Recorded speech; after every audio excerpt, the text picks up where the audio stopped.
6:49, today's top headlines in our Smart Start for Wednesday. We know this holiday travel stretch is expected to be one of the busiest on record. In fact, the TSA expects to screen nearly 3 million passengers and then another 3 million, all going to be going home on Sunday. Yeah, all of that happening today. Cancellations been pretty low. Passengers still keeping a close eye on that just in case any changes or delays with their plans. Ron Spitzer is live out at the airport trying to get an early check of those lines. Luckily, things look okay so far. Ron. Yeah, things look okay so far. That wave seems to have gone by. Now waiting for the next one. We're here with Mark Gruba from AAA. Now, again, that wave is gone, but that's a bit deceptive. How many people are traveling today? Yeah, it's going to be a busy day in the skies for sure, on the roads as well as people make their way to their Thanksgiving destination. We're expecting several waves of flights to be coming out of the airport here in Rochester. Overall, it's going to be a record year for travel. AAA is forecasting nearly 80 million Americans are going to go 50 miles or more from their home. Almost 6 million of those people will be flying. Now, how does that compare to 2019, say? Yeah, it's more than 2019. We're beyond the pre-pandemic numbers. We've expanded our forecast this year to include the Tuesday before and the Monday after.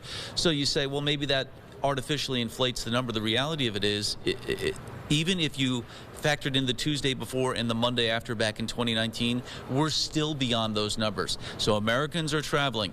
A lot of people are struggling and frustrated with inflation, but people are still spending their money on travel.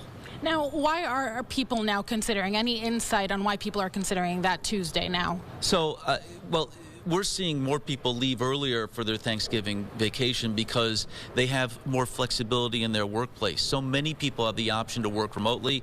I have a colleague who went to Disney on Sunday, is working remotely Monday, Tuesday this week, and then beginning his vacation on Wednesday. So people have more flexibility than they did, say, 5 or 10 years ago, and they're taking advantage of that through travel. I totally understand. I think that I could totally do this from Disney World. What do you guys think? Can we do this all from like Disney or Hawaii or the Bahamas?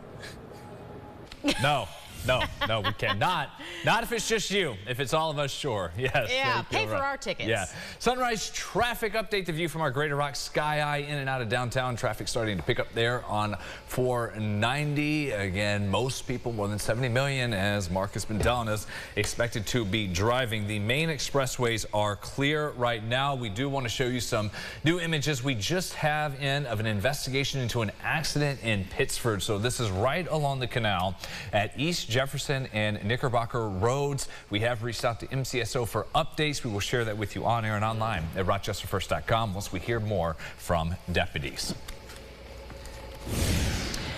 All right, well, turning to this forecast here with you, James, Yeah. we're taking our first look at the sunrise outside of the studio, and hey, not too shabby for a sunny start to our Wednesday. Yeah, we got about 25 minutes until official sunrise, so good to see a little bit of twilight here. A lot of blue skies. You like that. Temperatures going to climb into the mid-40s as we get through this afternoon. And then you see the rain and snow chances going up as you get into tonight and your Thanksgiving.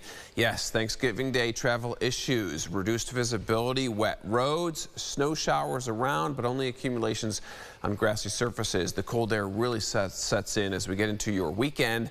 That extended forecast at the end of the show. Brennan? That'll be in a few moments. Thank you, James. Back to our developing headlines as RPD and Major Crimes are investigating a shooting that killed a young man near school number 50 around Seneca Avenue yesterday afternoon. The calls for shots fired and also speeding cars in that area came in around 4 p.m. on Rowell Street. On scene, officers found a 20-year-old man shot dead on the ground. Police say no students with that school so close were ever in danger. They are working with the district to look at cameras, any surveillance video, see if they can get a lead. They're also speaking with witnesses. Police do believe the victim was in a fight before the shooting. No arrests have been made. Anyone with information on that homicide is asked to please call 911. 2 minors have been detained following a stolen car chase and crash in Irondequoit. Police say this call was around 8:30 last night to check out 2 cars in someone's yard and people trying to steal them. Later in the night, officers spotted the 2 cars, a black Kia and a red Hyundai, on St. Paul Boulevard. Officers tried to stop the drivers and then the chase began. Those 2 cars hit Norton Street in the city and the driver of the Hyundai tried to overtake the Kia before losing control. Both cars collided. The Hyundai went up on the curb and sideswiped striped a 64-year-old man. He was taken to the hospital with back pain. Police say the driver still got away, but 2 juvenile passengers from the Kia were taken into custody. Both cars appear to be stolen. The identities of the drivers are still unknown. To a follow-up, as News 8 checks in again on these asylum-seeking families in our area after migrants around Albany were told to leave their hotel by the end of this year.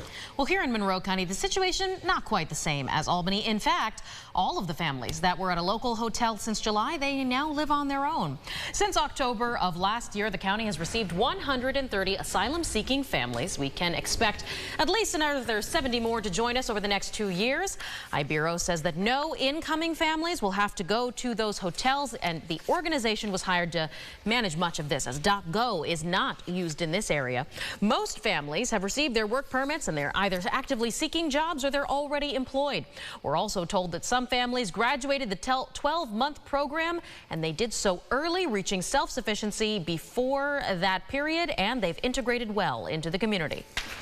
We're building connections. We have a landlord. We have a great relationship with our landlords now, and they like the program. They like how it works, and every time that they have an apartment available, they reach out to us, and from that, we go ahead and make sure that we identify a family that fits that apartment, and we bring them in.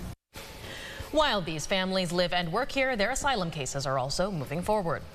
Well, the holiday week certainly means a big boost for small businesses. Across the nation, according to the U.S. Chamber of Commerce, there are more than 30 million small businesses, and those rely on you, local customers, to often get through the holiday season and to make it year to year when it comes to their books. A reminder, we do have your Black Friday store hours posted online at rochesterfirst.com as well. Small business, James? Christmas Tree Farm. They'll be busy there on Saturday. Very busy. Yeah, a lot of action this weekend for that, and we are bundling up. We're in our hats, gloves, mittens, jackets, and warm boots, because we've got that cold blast on its way. Consistently lows in the 20s, highs in the low 30s.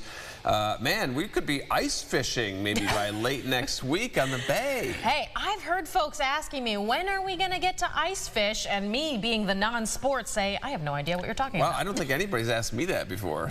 Two people have asked me, when are we going ice fishing? Wow. And I'm like, ask my meteorologist, I don't know. Yeah. A lot of them know it'd be just out there on the edge for now. Have a great Thanksgiving, everyone. We'll see you back here in 30. Have a great day.